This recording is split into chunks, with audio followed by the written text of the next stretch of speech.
bird on a wire. Guess I could use that as a metaphor for a lot of things.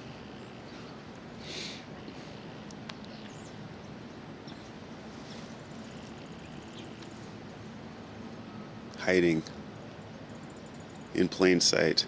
Nobody can reach him except for another bird. Let me think of a good metaphor for that. How about the politicians who run this show? They're like the birds on the wire.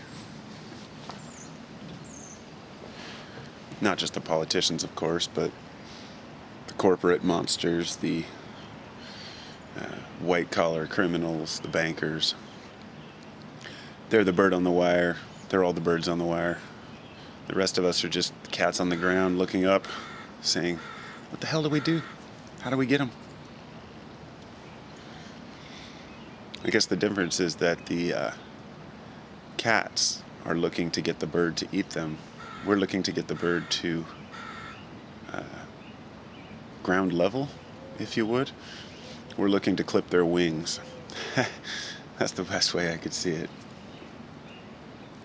It's as if humanity is divided into cats and birds, and the cats don't think it's fair that the birds have that freedom to fly and do what they want, which would be the money, the resources, the ability for a person to buy their way out of anything, any situation. I mean, I'm sure many of us have considered how preposterous it is that a person can buy their way out of just about anything if they have enough money. I mean, you have that term, everybody has their price, and often people will say, I couldn't be bought off, but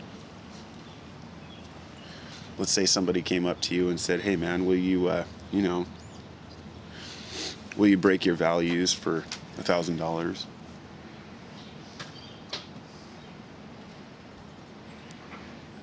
You say no. The guy says, you break your values for $1 million? You say, hell no. What about 10 million? What about 1 billion? And at some point a person breaks and says, well, if I lower my values once for this money, I could use this money to do so many good things, to change so many things. And at that point, that's when a person's made the decision. Let's take it to even a more simpler thing like getting a job. A person wants to have a job that they feel is productive and helping society, doing something, helping people. If a person takes a career path on or a job that maybe is more dangerous or harmful to the environment, let's say you're working for a petroleum company and let's say you work on a fracking team and you have all the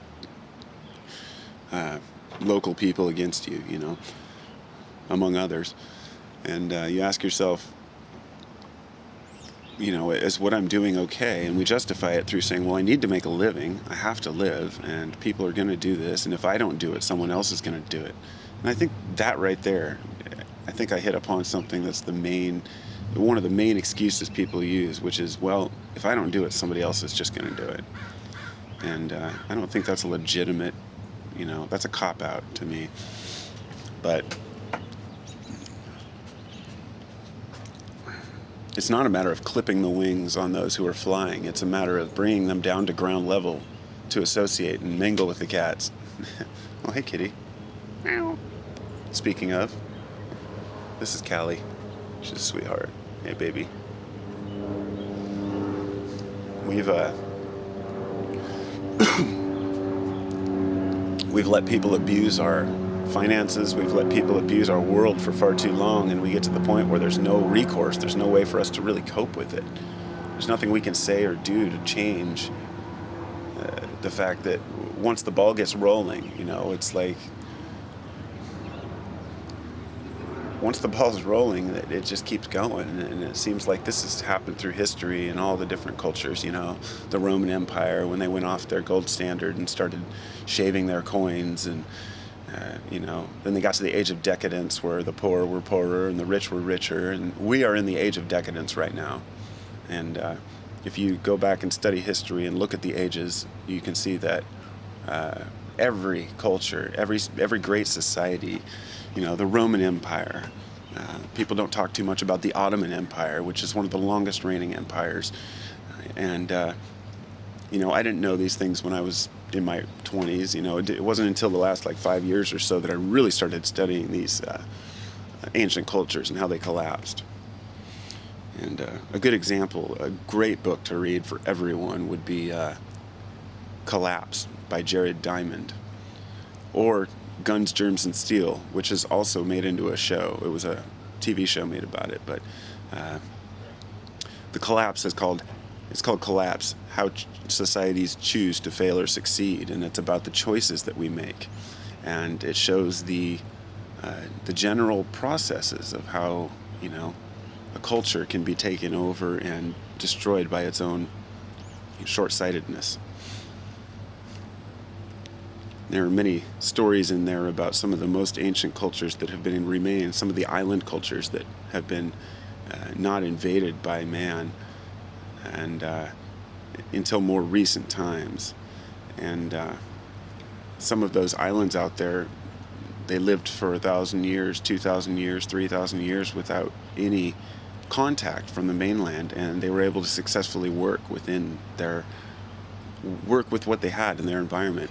One story is in particular was when they went to oh gosh, it's slipping my mind at the moment, but it's a very famous island. And when they went there, the people who had lived on the interior of the island had never even seen the coast. They didn't even know it was there because it was so cut off from the coastlines. And they had learned how to, farm in a way that was conducive to their environment. And then along comes the white man, and he said, "Hey, look, you guys should terrace your hillsides and do this." And we tried to show them how to farm better. And naturally, they looked at us as if we knew better. We have ships, we have all this cargo, as they call it, and they figure we must know better. So we helped them build all these new gardens and terraces. Then the first storm came, and we had cut all the trees down, so everything flooded, and they lost their entire year's harvest for that year. And of course, they would blame us. But I wouldn't say us. I just mean, the modern man who had come. And, they looked up to us, and it's kind of the way we look up to those who, or at least used to look up to those who had more or were in charge, hoping that they knew better than us. And they don't. They're just people with ideas that don't always work in our areas, just like the farming didn't work there. And it reminds me of the cargo cults from some of the islands. They went back after some of the first airplanes flew over and landed on some of these small islands and talked to some tribes, and they came back like 10, 15 years later, and an entire generation had spawned around the airplane. They had created these giant wooden effigies of airplanes, and they called them the cargo cults, because they were waiting for the cargo to return, because the plane had come and brought them all these great foods and things they'd never had. And so they developed a religion around these airplanes. That story was the one that really got me as far as how religion develops into such an extreme thing. One airplane lands and an entire culture builds their religion around it. Perhaps this has happened many times in the past, but my point is that we look up to those who we claim or think might have more of a better rounded view of the world than us, and they don't. They're just people, just individuals like us. And as a collective, they may have some great ideas, but we can all be bird on a wire, right? Anyway,